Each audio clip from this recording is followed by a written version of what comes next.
தளபதி விஜயை ஒரு பொறுப்புள்ள நண்பனாக பார்த்திருக்கிறேன். இப்போது அவரை தமிழ்நாட்டின் முதல் குடிமகன், முதலமைச்சராக நான் பார்ப்பதற்கு சந்தோஷமாக இருக்கிறது என்று தூத்துக்குடியில் நடைபெற்ற தாவேகா நிகழ்ச்சியில் அமைச்சர் ஸ்ரீநாத் தெரிவித்தார்.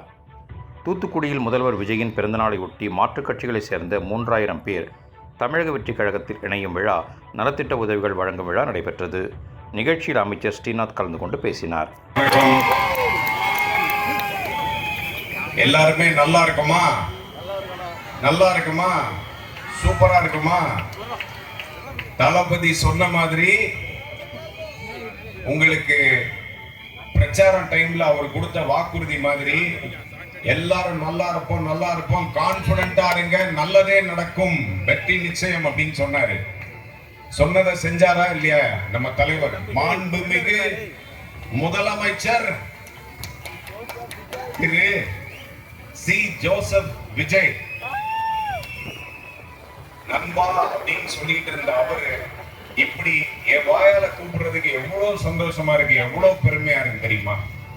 ஒரு நண்பரா பார்த்திருக்கேன், நல்ல ஒரு மகனா பார்த்திருக்கேன், நல்ல ஒரு கணவரா பார்த்திருக்கேன், குழந்தைகளுக்கு நல்ல ஒரு தகப்பனா பார்த்திருக்கேன், ஒரு பொறுப்புள்ள, ரொம்ப பொறுப்புள்ள நண்பனா பார்த்திருக்கேன். இப்போ அவரை இந்த தமிழ்நாட்டினுடைய முதல் குடிமகன் முதலமைச்சரா நான் பார்க்கிறதுக்கு அவ்வளவு சந்தோஷமா இருக்கு. இதை விட ஒரு நண்பனுக்கு என்னங்க பெருமை? என்ன பர்சனலா கேட்டீங்கன்னா, என்ன ஒரு நடிகன்னு சொல்லும் போது எனக்கு பெருசா நான் பெருமைப்பட மாட்டேன். நல்லா நடிச்சிருக்கீங்க, நல்லா பண்ணிருக்கீங்க. என்ன ஒரு இயக்குனர், டைரக்டர் அப்படின்னு சொல்றதுல நான் பெருமைப்பட மாட்டேன். எம்எல்ஏன்னு சொல்றதுல பெருமைப்பட மாட்டேன். அமைச்சர்னு சொல்றதுல பெருமைப்பட மாட்டேன். ஆனா தளபதியுடைய நண்பன், அதுக்கு மட்டும்தான் பெருமை.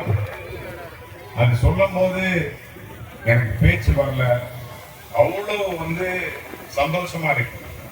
அப்படிப்பட்ட அந்த தளபதியுடைய நண்பனை இந்த தூத்துக்குடியில ஜெயிக்க வச்சீங்க பாத்தீங்களா? ஜெயிக்க வச்சீங்களே. நான் அன்னைக்கு சொன்னேன், எனக்கு நல்லா ஞாபகம் இருக்குது. ஜூன் 22 தளபதியுடைய பிறந்த நாள், முதலமைச்சருடைய பிறந்த நாள். அன்னைக்கு நான் சொல்லும் போது நம்ம தளபதியோட பிறந்த நாள் அன்னைக்கு அவருக்கு இந்த தூத்துக்குடியினுடைய வெற்றியையும் தமிழ்நாட்டுல தாவேகா ஜெயிக்கிறதையும் வெற்றியா நம்ம பரிசா கொடுக்கணும் அப்படின்னு சொன்னேன். இத சாத்தியமாக்குறது யாரு? நீங்க தாங்க. Love you all, love you all, love you all. நன்றி, நன்றி, நன்றி. தளபதிக்கு இந்த ஊர் எவ்வளவு பிடிக்கும் தெரியுமா? தன்னுடைய நண்பனை பிடிக்கிற அளவுக்கு இந்த ஊரு தூத்துக்குடியை பிடிக்கும், இந்த மண்ணை பிடிக்கும். இந்த மண்ணின் மைந்தன் தன்னுடைய நண்பன் அப்படின்றதுல அவர் அவ்வளவு பெருமைப்படுறாரு, சந்தோஷப்படுறாரு. அவர் இந்த ஊருக்கு வந்துட்டு போகும்போது அன்னைக்கு நைட்டு என்கிட்ட சொல்றாரு, மக்கள் கலக்கிட்டாங்க, சூப்பர் சூப்பர் சூப்பர், ரொம்ப நெகிழ்வா இருக்கு, ரொம்ப சந்தோஷமா இருக்கு, இந்த ஊரை நல்லா பார்த்துக்கணும் ஸ்ரீ அப்படின்றார் முதலமைச்சர். அதனாலதான் அவர் இட்ட ஆணைக்கு எந்த ஒரு களங்கமும் வராதபடி கண்ணும் கருத்துமா பார்த்துட்டு இருக்கேன் தூத்துக்குடிய.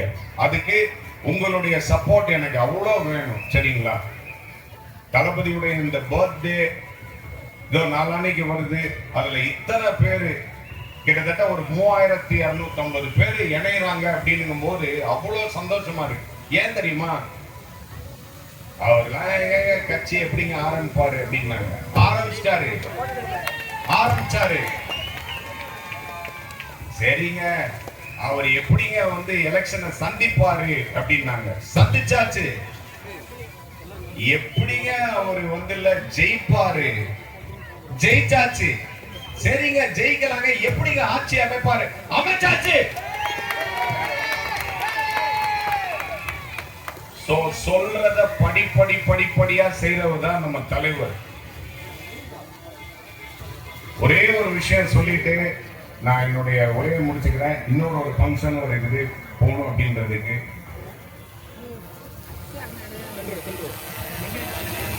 அரிது அரிது மானிடனாய் பிறப்பது அரிது, அதிலும் அரிது தளபதியின் நண்பனாய் பிறப்பது. இந்த உணர்ந்தவன் ஒரே ஒரு மெசேஜ் மட்டும் சொல்லணும் அப்படின்னு இங்க, ஏன்னா எல்லாம் இணைஞ்சவங்க எல்லாருமே இளைஞர்கள், தளபதியினுடைய தம்பிகள். நீங்க எல்லாம் எல்லாம் பண்ணணும் அப்படின்னா ஒரே ஒரு விஷயம் தான், ரொம்ப பொறுப்புள்ள ஒரு இளைஞர்களா நடந்துக்கணும்.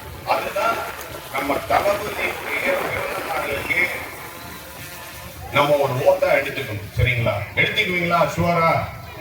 போதை இல்லாத பொறுப்புள்ள ஒரு இளைஞர் சமுதாயம், தூத்துக்குடி மக்கள், தூத்துக்குடி போதை இல்லாத ஒரு ஜோனா இருக்கணும் அப்படின்னு ஆசைப்படுறேன். அது நம்ம இளைஞர்கள் கையில தான் இருக்குது.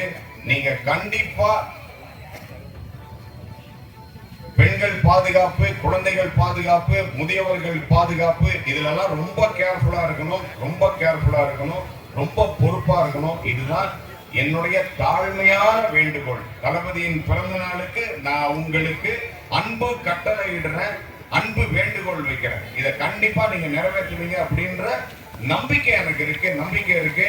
ஏன்னா எனக்கு தெரியும் என் மக்கள் என் தளபதியை எவ்வளவு நேசிக்கிறாங்களோ அந்த அளவுக்கு என்ன நீங்க நேசிக்கிறீங்க. Love you all, love you all. தொடர்ந்து நல்லதே நடக்கும், தொடர்ந்து நல்லதே நடக்கும். வெற்றி நிச்சயம், வெற்றி நிச்சயம். Love you all. தேங்க்யூ.